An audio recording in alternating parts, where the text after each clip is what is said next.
GT car. 8 minutes in GTD Pro qualifying for the Rolex. We're focusing on the number 1, Pratt Miller Racing BMW, with Neil behind the wheel. Wow, that rhymed. That was unintentional. Neil just went fastest with a 1:45.7 over the new RLL McLaren that has McDonald behind the wheel, but McDonald went fast. Purple in the second sector. Davide Rigon in the Risi Ferrari is fast as well. He's faster than Neil, but Neil is also improving. So exactly halfway through now, I'm always interested to see, Ryan, how the pros. Here comes the Rahal McLaren. McDonald to the line. He will go to the top again. Then we see these guys have all been out there for 2, 3, and 4 laps. The best lap for Zachary Robichaud. And Davide Rigon goes to second in his Ferrari. Well, let's see what Neil can respond with. Sandy Mitchell in the Fat Lambo goes to fourth. Typically in the shorter 2-hour, 40-minute traditional IMSA races, you'll see the teams qualify their Feller to ninth in his Porsche from Anthi Racing. Strategy considerations. Rigon and McDonald a little slower than their previous lap. Neil goes back to the top with a 1:45.2. This is a really captivating story, though. McDonald ran a 1:45.4. Davide Rigon ran a 1:45.7. But now it's the Papaya of McLaren, and they go to their McLaren ace, Dean McDonald, who's never been to Daytona before, at least not to drive. He's been super fast in this car. The Windward GTD Pro of Stoltz. That Mercedes goes onto the podium with a 1:45.6. Dean McDonald were riding on board with it in the Rahal McLaren, heading towards the backstretch chicane. Mauro Engel and his Mercedes goes to fifth. Neil's just got ahead there, even as I started that sentence. So that is now the new benchmark in GTD. Dennis Olsen goes to 8th. 5.276. Rovera in the Tarazi Ferrari to 6th. I'll keep saying this, and it was Frederick Vervish in the Multimatic Ford goes to 3rd. Circumstances were Alex Sims to 7th. guys loved it. Dean McDonald's going across the start-finish line. He will stay in 2nd. And race length dependent on the fact that the GTD in that beautiful papaya and black McLaren. Mauro Engel is running a pretty fast lap. He is faster than Neil at the moment. Here's Feller in the Manthey Porsche 911, ironically numbered 911. And Feller to the line, he will go to 13th. In the weeks and months to come. But I would say Alex Sims goes purple in the first sector. That were most at odds. And the number 3 Corvette. By and large, it was difficult for the back of the GTD Pro field too to handle it, but I would say the GTD Pro. Mauro Engel is close to Neil's lap. He's 34 1/1000ths of a second slower through the second sector. Could he take the pole away from Neil? And speaking of Neil, he's in the pits getting some fresh tires. With the Nürburgring. And off the jacks he goes, and he rolls out of the box. Away from our IMSA commitments, many of the voices you'll hear this weekend will be talking about the Nürburgring Length Tracker Series. Mauro Engel goes to 3rd, just a few thousandths off Dean McDonald's lap. Now on board with Alex Sims as he rolls through 3 and 4. He was purple in both Sector 1 and Sector 2. He's got a chance, but here's his teammate Nicky heading to the line first. Where will he go? He'll go to 6th.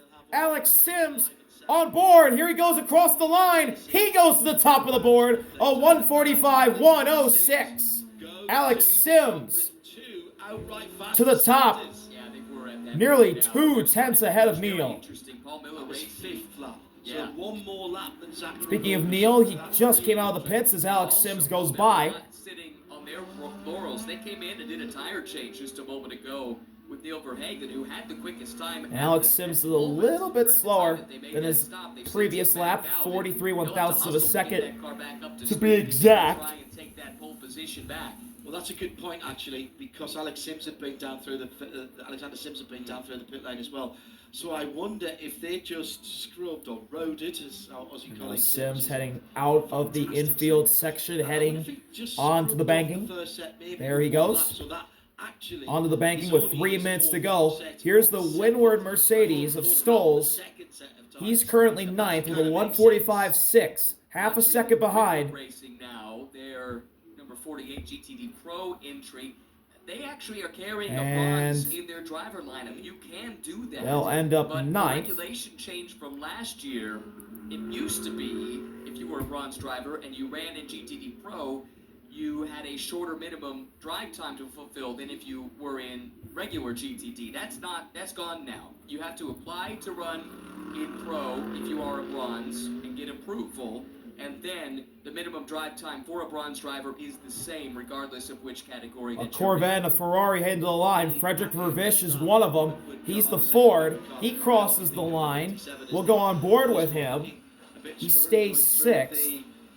He does have a Corvette in front of him. I'm not sure if that's the pole sitter Alex Sims or if that's Nicky in the 4 Corvette. But Vervish runs 6th. That is Nicky in the 4 Corvette, who currently is 7th. And then Alex Sims, the pole sitter, sitting right behind them.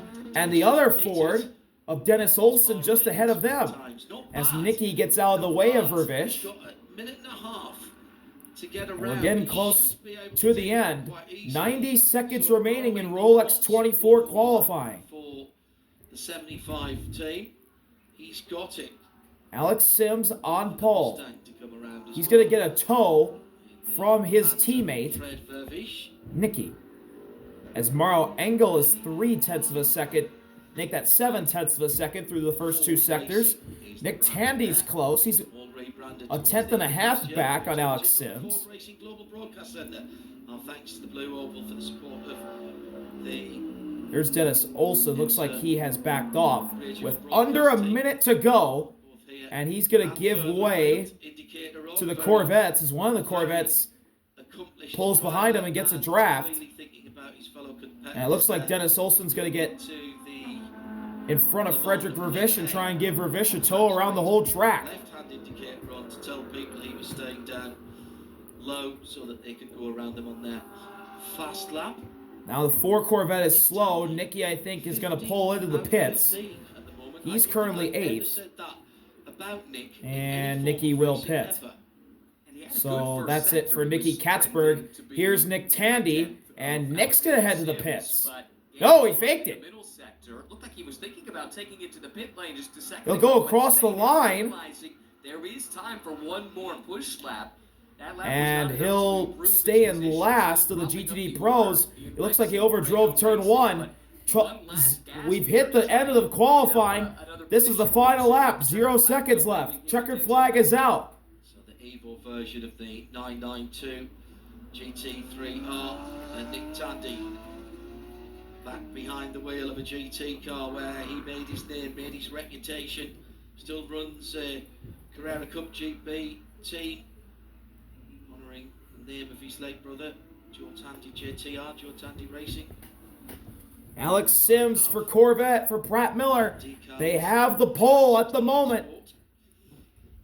It's a 1:45.106 to a 1:45.276. Yeah, first sector was a far cry from what he needed.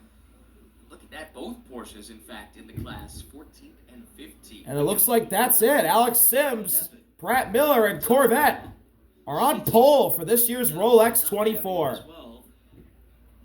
Basically, we're talking a second away from the best time of Alexander Sims and a second away from Zachary Robichon's time in the GTD. Alex Sims acknowledging the camera. GTD Pro has beaten Zachary Robichon's time, but that doesn't matter. The whole field of 15 cars will start ahead. So now here's the conundrum, you see. If those 2 Porsches, if that is really their pace, and the Ford Mustang of Dennis Olsen, there's a 64 car, and the Lexus of Jack Hawksworth, if they're all a second off the pace, the speed of the cars at the front of the GTD field, which will be lining up behind them, and there's no gap between those 2 particular grids, Alex Sims on pole for the Rolex for Pratt Miller and Corvette. That's all for GTD Pro qualifying. LMP2 qualifying's next for the Rolex. See you later. RV out. Peace. First handful of GTD